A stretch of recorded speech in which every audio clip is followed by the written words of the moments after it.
8th class का chapter number first. नाम क्या बच्चों? Rational number.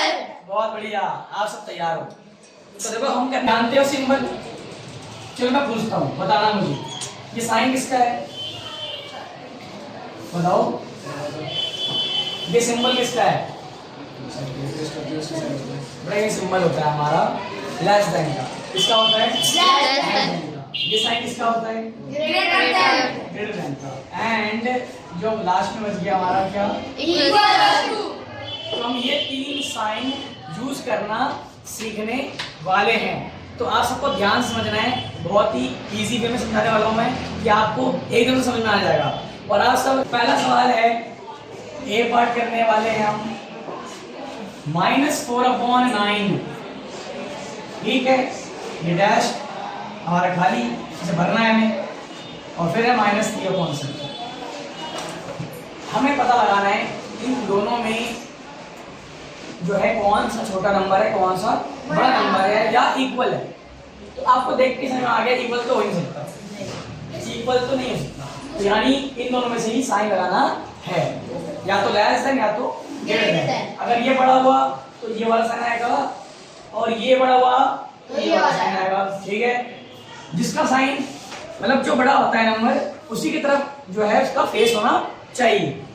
अब करने क्या बात है, अब हम निकालेंगे क्या? हम एलसीएम निकाल के दोनों नीचे वाले नंबर को बराबर कर देंगे। पहले क्या कर देंगे? क्योंकि इक्वल आएगा तभी हम समझ पाएंगे कौन सा छोटा नंबर है, कौन सा बड़ा नंबर है। ये तरीका होता है। तो आप ध्यान से करेंगे। एलसीएम किसका निकालना है हमें?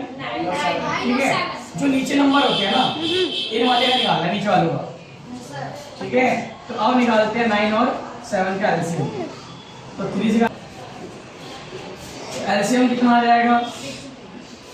3 × 3 × 7 आएगा। तो 3 × 9, 9 × 7 जा 63। बहुत बढ़िया।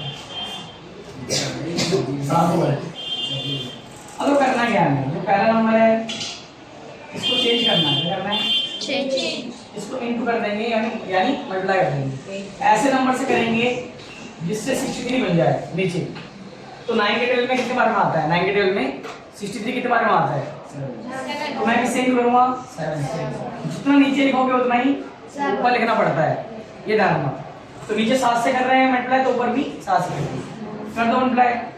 9 × 7 जा माइनस का माइनस, 4 × 7 जा 20, ठीक है। अब बात करते हैं दूसरा नंबर की। दूसरा नंबर क्या है? -3/7। इसको भी बनाना पड़ेगा। इसको भी क्या बनाएंगे? 63 बनाएंगे नीचे, जो हमारा एलसीएम आया है। अब 7 के टर्म में भी आता होगा 63, कितने बार में आता है? 9। तो नीचे भी 9 और ऊपर भी 9 ही आएगा, सेम आता है डालना सेम। तो 7 × 9 जा 63, 3 × 9 जा 27, और माइनस का माइनस। अगर आप ध्यान से देखो इन दोनों को, तो आपको समझ में आ गया होगा इन दोनों में बड़ा कौन सा नंबर है। तो दिव्यांश से पूछते हैं, दिव्यांशी इन दोनों बड़ा कौन है? ऊपर वाला बड़ा नंबर है। क्या बात है, दिव्यांशी ने बोला ऊपर वाला बड़ा नंबर है, ठीक है। ये वाला बोला है, आप क्या बता दो?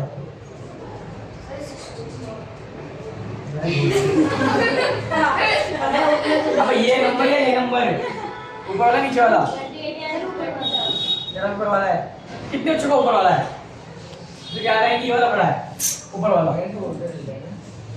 और नीचे वाला कितने अच्छे बोल रहे हैं बड़ा है नीचे वाला? कुछ बच्चे दोनों आंख कर रहे हैं, बहुत बढ़िया, शाबाश। तो यानी कई बच्चों को पता है कि आंसर नीचे वाला ही है बड़ा, क्योंकि देखो माइनस के अंदर जितना छोटा होगा ना वो उतना ही बड़ा होगा। तो इसीलिए हमें समझ में आ गया बड़ा कौन है? -3/7, क्योंकि यही तो इसके बराबर है ना। तो यानी साइन कौन सा आएगा इन दोनों में से? फर्स्ट वाला बड़ा, ये बड़ा है ना, तो इसके तरफ मुंह आएगा। देखो ध्यान से, ये बड़ा था, तो इसीलिए ये इसके तरफ आ जाएगा साइन। ये आपका आ गया आंसर।